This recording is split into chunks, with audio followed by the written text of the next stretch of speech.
Assalamualaikum warahmatullahi wabarakatuh. Di sini saya akan menjelaskan sedikit tentang rangkaian induktor dan kapasitor pada rangkaian RLC. Apa sih yang disebut dengan induktor dan kapasitor? Sebuah induktor mempunyai hambatan yang disebut reaktansi induktif saat dihubungkan dengan sumber tegangan bolak-balik. Hambatan atau reaktansi induktif ini bergantung pada frekuensi sudut arus dan induktansi di induktor. Sebuah kapasitor memiliki karakteristik yang dapat menyimpan energi dalam bentuk muatan listrik ketika dihubungkan dengan sumber tegangan bolak-balik maupun tegangan searah. Pada rangkaian induktor dan kapasitor, tegangan pada induktor mendahului arus sebesar 90 derajat dan tegangan kapasitor tertinggal arus sebesar 90 derajat. Kedua hal tersebut apabila digambarkan dalam diagram fasor seperti gambar di samping. Secara matematis dikatakan seperti pada bawah ini. Tegangan total sama dengan tegangan pada induktor plus tegangan pada kapasitor. Beberapa hal yang perlu diperhatikan dalam rangkaian ini adalah: yang pertama, tegangan total sama dengan tegangan pada induktor dikurangi tegangan pada kapasitor. Jika tegangan pada induktor lebih besar daripada tegangan pada kapasitor, maka rangkaian bersifat induktif. Yang kedua, tegangan total sama dengan tegangan pada kapasitor dikurangi tegangan pada induktor.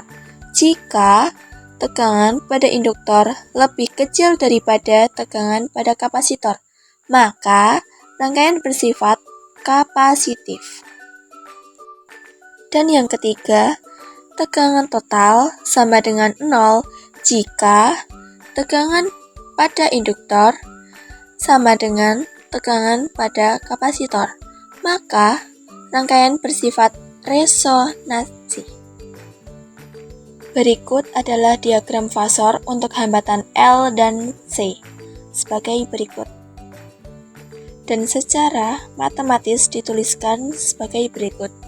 Z atau impedansi rangkaian sama dengan reaktansi induktif dikurangi reaktansi kapasitif. Berikut ini adalah salah satu contoh soal. Perhatikan gambar berikut dengan baik. Pada rangkaian tersebut terdapat R dan L dipasang secara seri. Pada gambar tegangan induktif VL mendahului arus sebesar 90 derajat dan tegangan hambatan VR sefase dengan arusnya. Bagaimana diagram fasor untuk rangkaian RL tersebut? Jadi di soal tersebut ada rangkaian R dan L atau hambatan dan juga induktor dipasang secara seri ya. Kemudian ada gambar tegangan induktif VL mendahului arus sebesar 90 derajat dan tegangan hambatan VR sefase dengan arus. Nah, di sini yang perlu diperhatikan kita garis bawahi adalah di sini VL mendahului arus 90 derajat ya, dan VR itu sefase dengan arusnya. Di sini kita mulai gambarkan ya, arus pada sumbu X ini adalah I. Kemudian tegangan hambatan atau VR itu sefase dan arusnya. Jadi di sini VR itu akan searah dengan arus I. Kemudian di sini VL mendahului arus sebesar 90 derajat. Sehingga di sini VR dan arusnya itu 90 derajat ya, siku-siku. Kita gambarkan VL itu pada sumbu Y, karena di sini tegak lurus ya. Ini VL. Kemudian di sini untuk menghitung tegangan V, kita tinggal jumlahkan saja vektor antara VL dan VR.